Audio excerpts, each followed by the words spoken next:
Igreja Açores, o programa com a atualidade da Diocese para ouvir ao domingo, ao meio-dia, na sua Antena 1 Açores.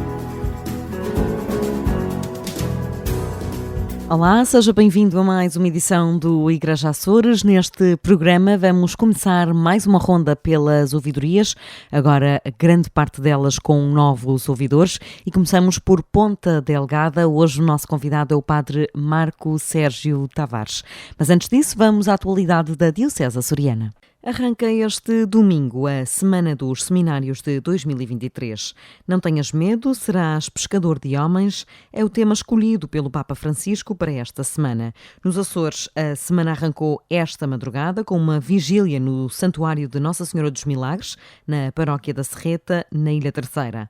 Mas as iniciativas querem ser reproduzidas por toda a Diocese, diz o reitor do Seminário Episcopal de Angra, Padre Emanuel Valadão Vaz. Também em outras ilhas já há outras iniciativas, já foi manifestado outras iniciativas, quer paroquial, quer de zona, e isto também é muito positivo, muito bom, porque de facto o seminário não se restringe só aqui à sua casa, mãe, podemos dizer assim, e só à ilha, mas a toda a Diocese, e é bom também sentir e ouvir que em outras partes da Diocese estão a preparar-se para celebrar também esta semana dos seminários com uma forma comunitária, mas também pessoal, com oração, é sempre fundamental a oração, e também de forma comunitária, através de vigílias, de adorações, etc.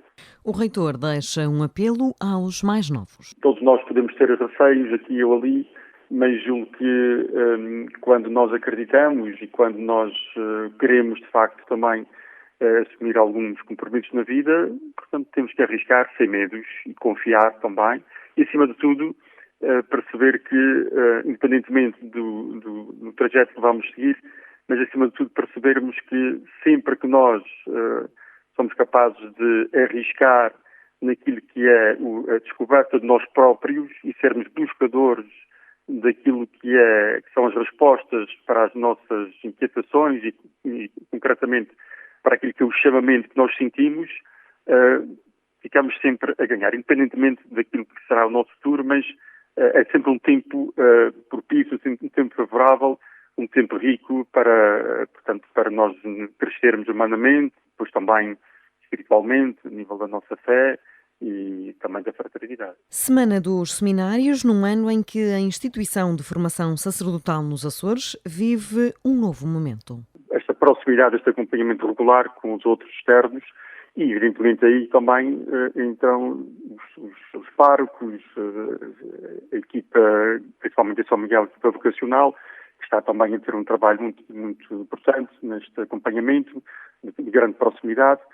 Por isso está a ser, assim, portanto, esta caminhada que estamos a fazer está a ser boa, podemos dizer assim, está a ser enriquecedora para todos, essencialmente descoberta e de tentar acompanhar o melhor possível, e sabemos que acompanhar o discernimento vocacional exige tempo, exige também paciência e, acima de tudo, perceber que há muito trabalho de bastidor que não se vê.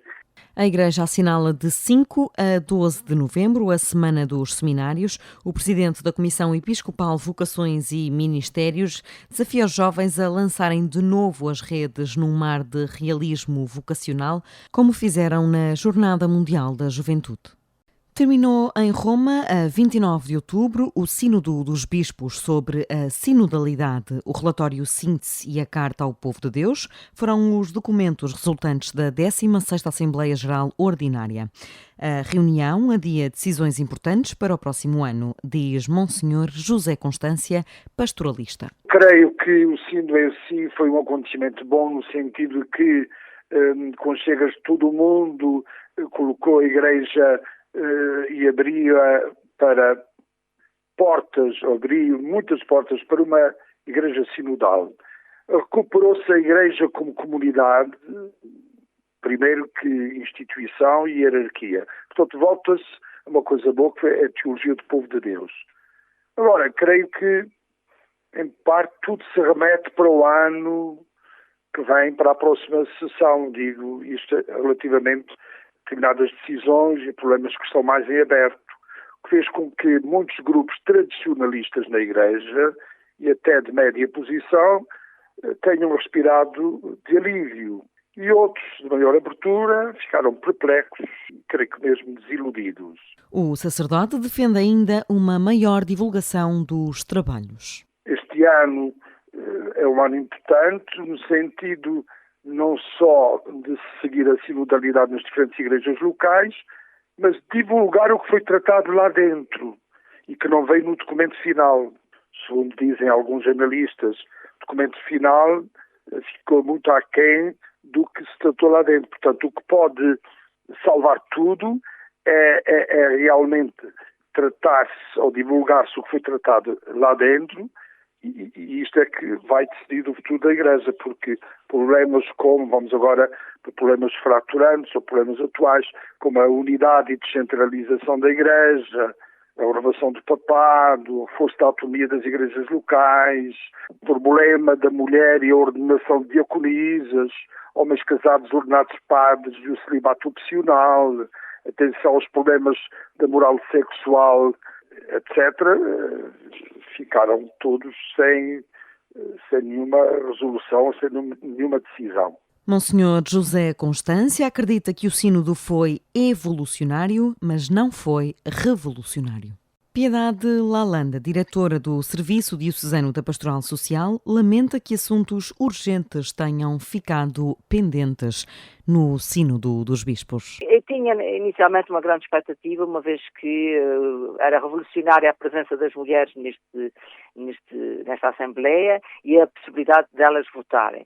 Mas a questão da grande mudança que reside na participação dos leigos ao nível da Igreja e, no fundo, quase diria uma atualização da Igreja, porque nós sabemos que a Igreja é conservadora por natureza, como todas as instituições, mas há necessidade de ir ouvindo os sinais dos tempos e a participação dos leigos, particularmente a questão quer a nível do casamento dos sacerdotes, quer a nível das mulheres no diaconato, quer a nível da participação em geral nos serviços da Igreja, parecia-me que era um dossiê fundamental neste sínodo. E, ao que parece, terá tido oposição de uma parte significativa dos bispos e, portanto, não permitiu chegar a grandes conclusões.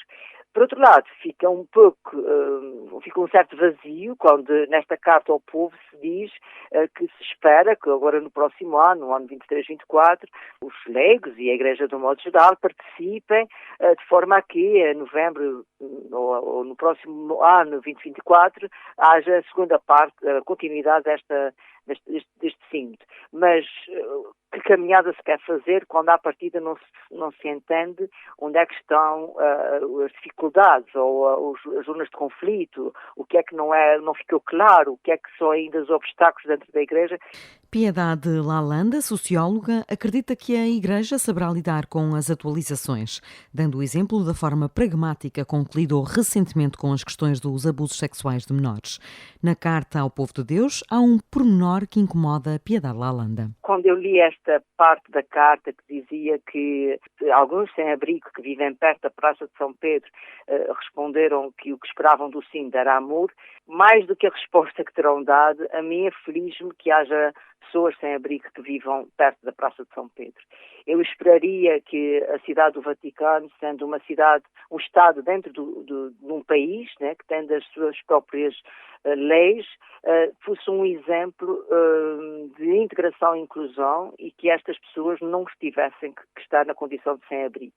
Nós sabemos que os problemas da toxicodependência, das rupturas familiares, de tudo aquilo que pode estar por detrás da condição de sem-abrigo são transversais. O Vaticano não está imune a que as pessoas que lá residam tenham esse tipo de problemas, mas eu não esperaria nunca pensar que no Vaticano haveria pessoas na condição de sem-abrigo, sem uma resposta adequada, sem um lugar, sem um teto, onde possam estar e que isso fosse uma preocupação do Estado do Vaticano.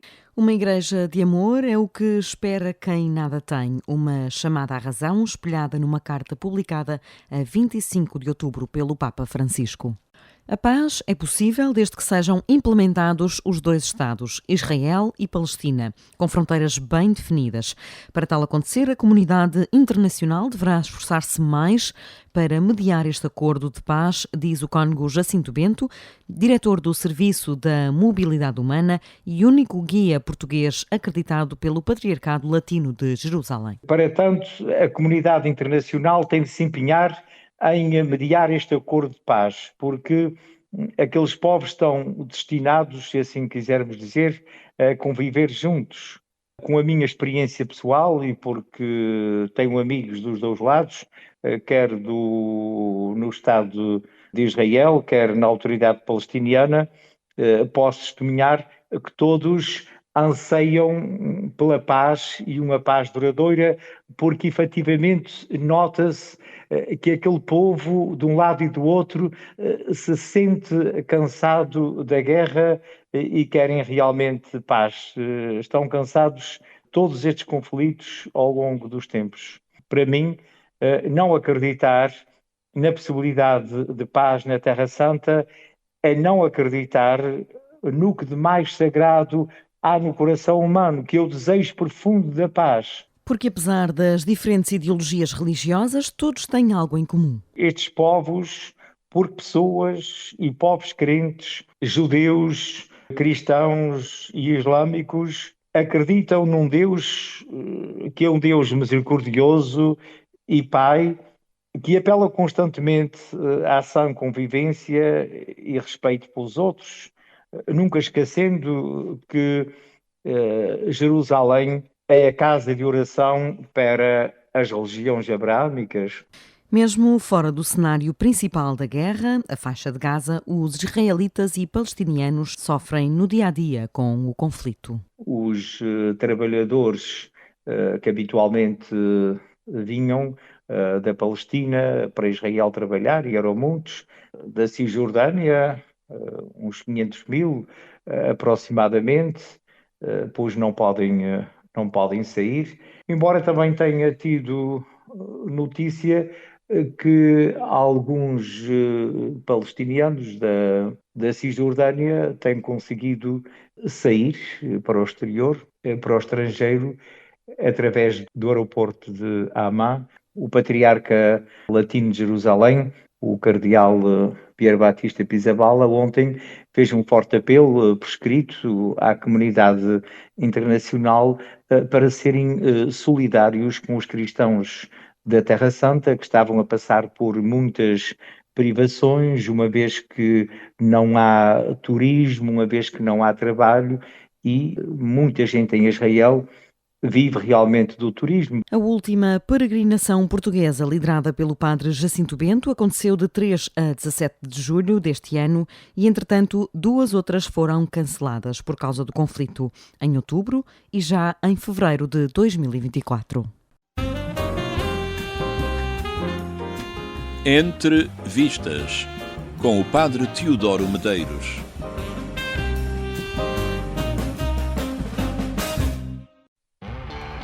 O Padre Pugilista é um filme baseado em eventos reais.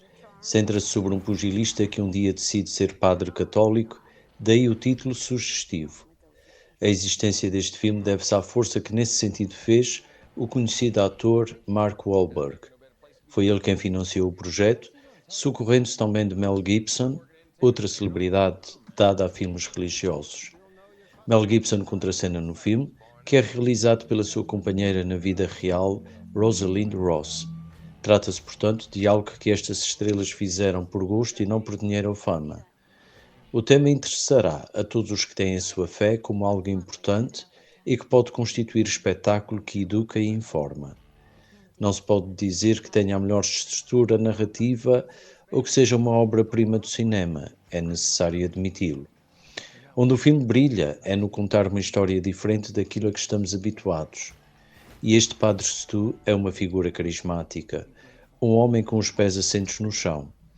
Ele apresenta um rosto desta igreja próxima, autêntica, aberta a todos os seres humanos e humilde.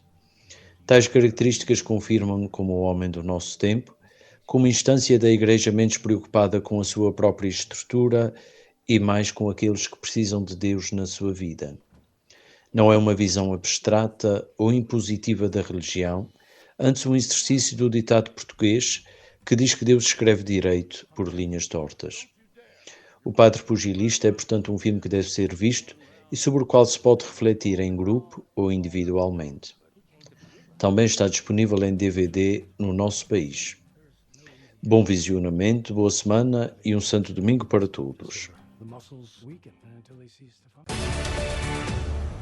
E neste espaço de entrevista vamos começar a fazer uma ronda pelas ouvidorias, mais uma, agora grande parte com novos ouvidores.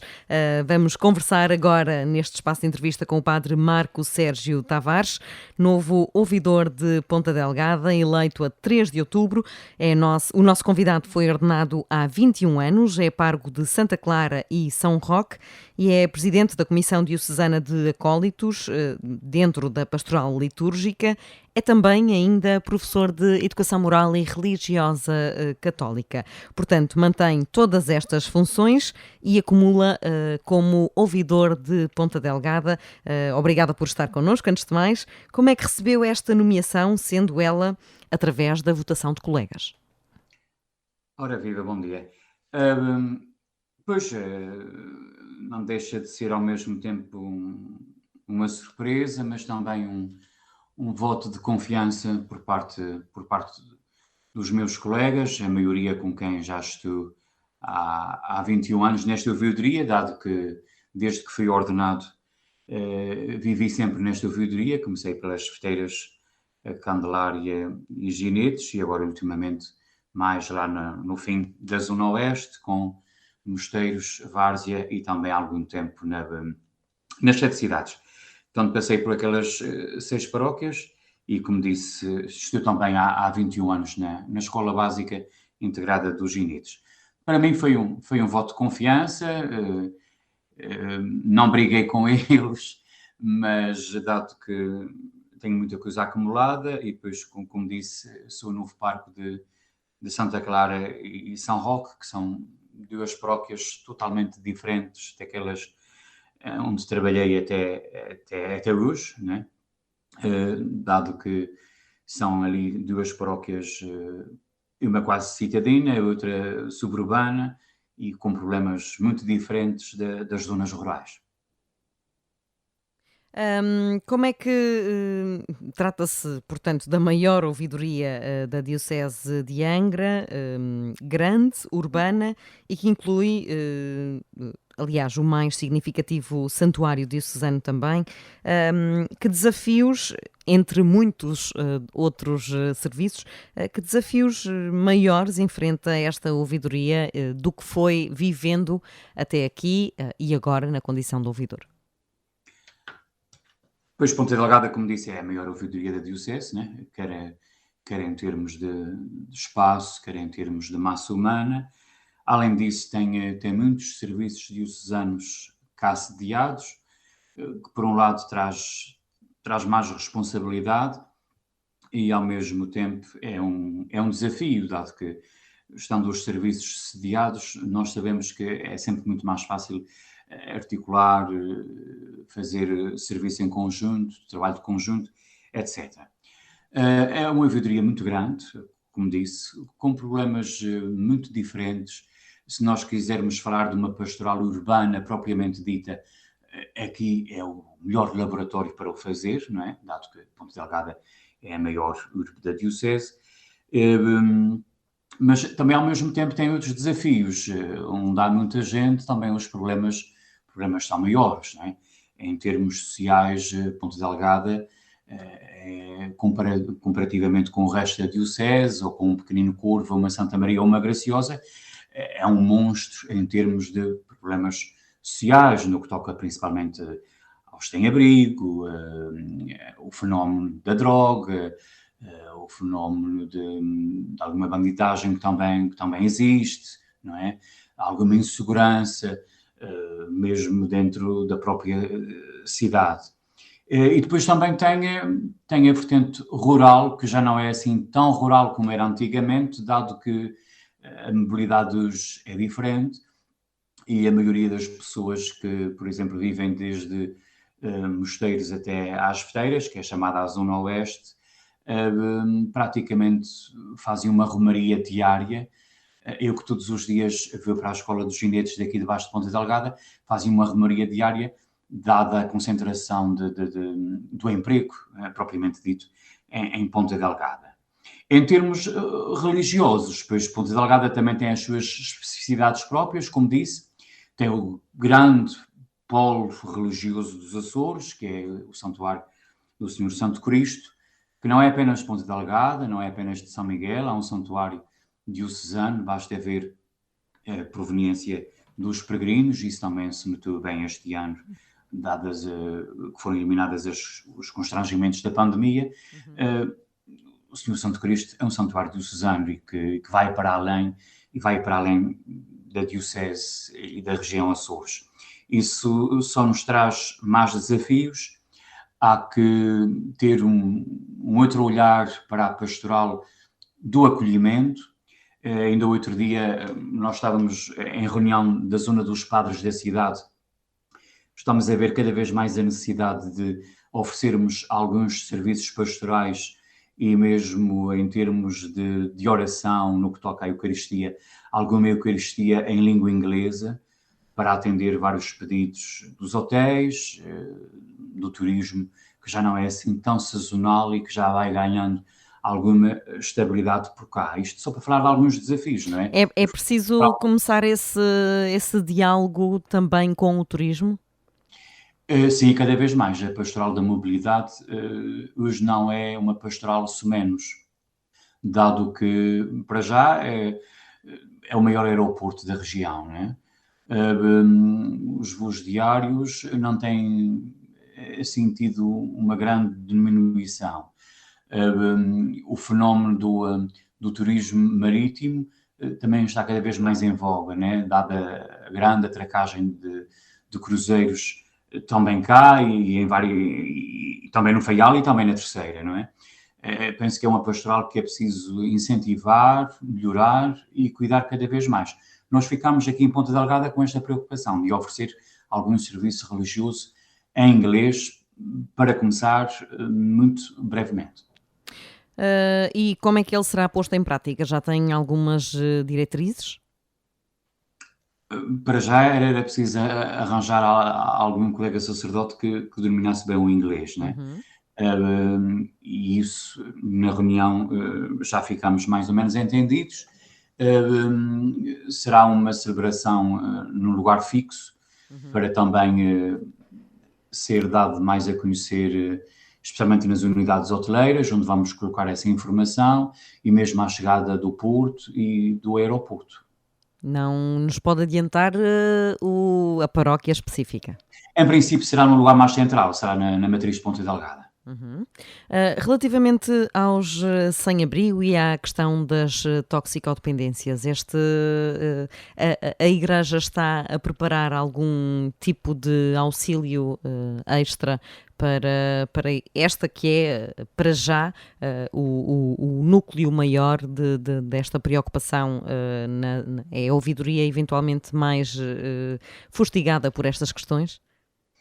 Sim, é uma ouvidoria e uma cidade fustigada por estas questões e às vezes não é fácil dar uma resposta pronta, balizada, dada a dificuldade e a particularidade do fenómeno, não é? Nós estamos, ainda agora há pouco tive uma reunião com a assistente social que trabalha numa das minhas paróquias e estávamos a falar precisamente disso, de uma instituição que aqui temos, sediada numa das minhas paróquias e na cidade de Ponta Delgada, que é a Casa Abrigo da Cáritas, que é apenas uma casa de abrigo, não é? Durante a noite, e que depois, durante o dia, as pessoas que lá são abrigadas ficam assim um pouco ao Deus dará, dado que não há alternativa, e dado de ser uma população altamente alcoólica, altamente às vezes delinquente, sem orientação,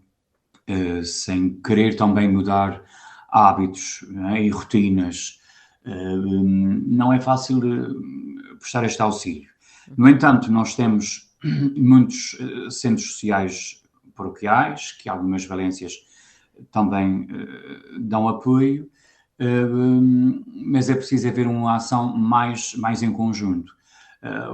Dom Armando, nosso bispo, ainda ontem falava que a Igreja pode dar mais, e pode, mas também tem que ter a articulação com outras instituições, nomeadamente a Segurança Social, as próprias autoridades policiais, dado que muitas vezes isto é uma população com alguns hábitos muito díspares e com algum índice de violência, não é? Em que muitas vezes até os próprios serviços de proximidade têm dificuldade em lidar. Eu falo, por exemplo, de uma assistente social que fazia um atendimento mais local e que, vendo-se ameaçada por este tipo de população, já não consegue fazer esse serviço tão próximo. Isto para dizer que não é fácil lidar com o fenómeno social, não é? E com estes problemas sociais, dado que eles são cada vez mais. Há uma grande destruturação familiar. O fenómeno hoje do repatriamento já não é assim tão notório, não é? Foi diminuindo, felizmente. Mas há também os novos pobres, não é? Há aqueles que perderam o emprego, que nunca mais conseguiram refazer a sua vida, que caíram nas dependências. Nós temos o fenómeno que as autoridades, quer políticas, quer policiais, não têm mão nele, que é o fenómeno das drogas sintéticas, e que pululam por aí na cidade e em um pouco geral por toda a ilha e nos Açores, não é? Acho que até há dados e estatísticas que dizem que a região Açores é uma região muito fragilizada pelo consumo de drogas sintéticas e que são um tipo de droga que não é fácil de lidar. E por isso a Igreja por si só também não pode ser a única solução para este fenómeno que nos ultrapassa em grande escala. E cujas consequências ainda são bastante desconhecidas, como tudo aquilo que é novo. 18 comunidades, cerca de 20 movimentos diocesanos. Como é que vai conseguir conciliar tudo isto com, aliás, as duas paróquias, as aulas de educação moral e religiosa católica, a comissão de acólitos? Como é que serão os seus tempos daqui para a frente? Pois é, os tempos são sempre preenchidos, né? E eu penso que passa por uma boa organização. Os serviços diocesanos têm a sua autonomia, não é? Eles fazem parte do organismo que é o Conselho Pastoral Diocesano e não propriamente dito o Conselho Pastoral de Ouvidoria. No entanto, a sua ação muitas vezes é feita em grande escala cá, dado que o público é maior, não é? E as dificuldades também há de deslocação, e é mais fácil concentrar muitas coisas na ouvidoria de Ponta Delgada, dada a oferta de muitos espaços, etc. Em termos de ouvidoria, eu espero e conto muito com a colaboração dos meus colegas e também com o incentivo que eles vão dar ao trabalho dos leigos no que toca ao Conselho Pastoral de Ouvidoria. A Diocese e no plano e nas propostas que faz para este biénio 2024 até 2025, antes de começarmos o Jubileu da Esperança, é que se consolide a nível local esses órgãos de consulta sinodal. E, portanto, este percurso sinodal que nós fizemos até aqui, e ainda estamos em sínodo, que vai começar numa outra sessão para o ano, como sabemos, assenta nisso. Nós temos que devolver o papel próprio aos leigos.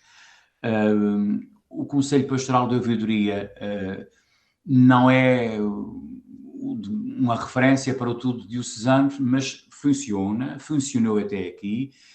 Tem um secretariado permanente que organiza as reuniões e que vai fazendo a coleção de tudo aquilo que se faz um pouco por toda a ouvidoria e que traduz depois para as 18 comunidades no Conselho Pastoral que nós temos.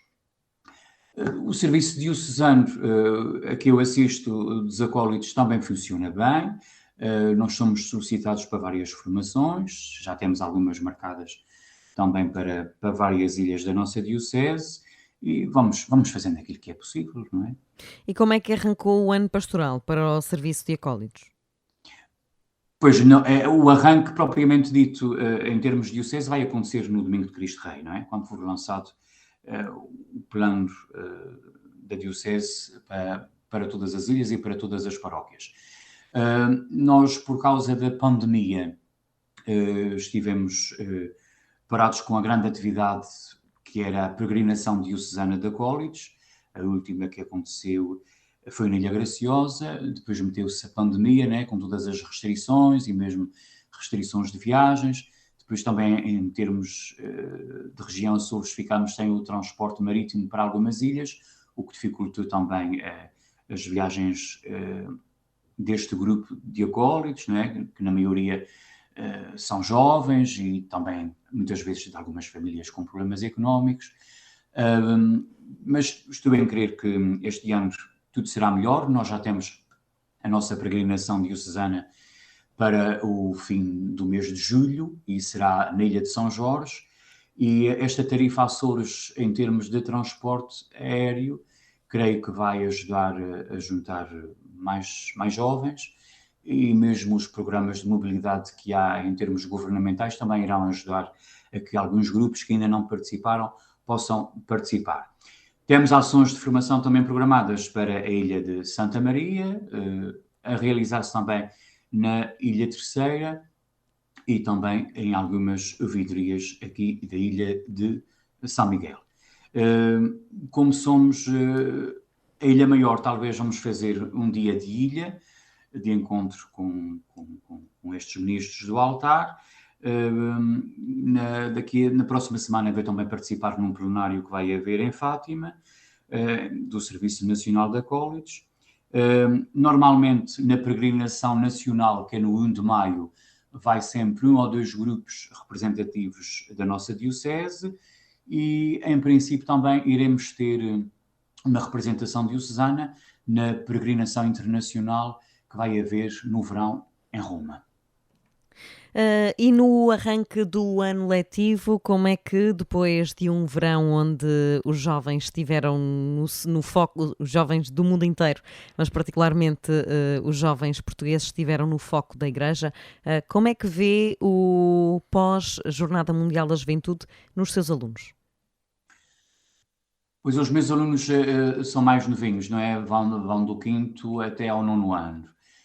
A maioria, estou a falar pela experiência que tive aqui da nossa ouvidoria e das outras ouvidorias, dado que ficámos todos juntos hospedados no Seixal, quando das jornadas, a região da nossa diocese. Daquilo que já me foi dado a entender dos outros grupos, há uma grande vontade de não deixar morrer o espírito das jornadas. Nós, numa das zonas da nossa ouvidoria, nomeadamente a zona da periferia, que engloba as paróquias de Relva, Covoada, Arrives, as Fajãs e também São Roque, nós vamos dar uma especial atenção ao fenómeno da juventude, e porque em todas as paróquias há jovens que foram às jornadas e não podemos deixar morrer este espírito. O que é que nós vamos fazer, pelo menos em termos da nossa zona? Vamos tentar fazer uma formação no início do próximo ano civil para estes jovens que nós queremos constituir como líderes nas suas comunidades, dado que têm este empurrão, não é? Digamos assim, da experiência e da participação numa Jornada Mundial da Juventude, que para alguns foi a primeira vez e para outros foi uma repetição, dado que já tinham estado também em Madrid. E depois queremos que estes jovens sejam formadores de outros jovens, e por isso estamos a projetar uma grande atividade para a nossa ouvidoria, que é realizar um campo de férias jovem para a época do verão, a exemplo daquilo que se faz em muitas dioceses no continente português e que algumas congregações, nomeadamente os jesuítas, também fazem, e bem. Vamos trazer uma equipa de fora para nos ajudar nessa formação. É sempre bom ouvir vozes diferentes, experiências diferentes, de ambientes diferentes, às vezes não tanto religiosos como o nosso aqui nos Açores, se bem que o fenómeno da secularização também já se vai espalhando. Nas escolas isso nota-se. Eu, por exemplo, na minha, que é de uma zona mais rural, não noto tanto, tem mais de 90% de ocupação nas aulas de educação moral e religiosa católica, portanto ainda não sinto muito esse abandono, né? Agora, há escolas, nomeadamente o centro da cidade e outras zonas da diocese, em que é preciso olhar para o fenómeno da juventude, para que daqui a dias as paróquias não sejam apenas estações de serviço para uma catequese de sacramentos e para o fim de vida, como são os funerais, não é? Padre Marco Sérgio Tavares, o nosso tempo já se esgotou. Muito obrigada por ter estado connosco. Boa sorte nesta nova missão enquanto ouvidor da maior ouvidoria da Diocese de Angra, de Ponta Delgada. Obrigada por ter estado connosco e volte sempre aos nossos microfones assim que tiver novidades. Obrigada. Muito obrigado pela atenção e um bom dia para todos. E nós regressamos na próxima semana com mais atualidade da Diocese de Angra e com mais convidados especiais.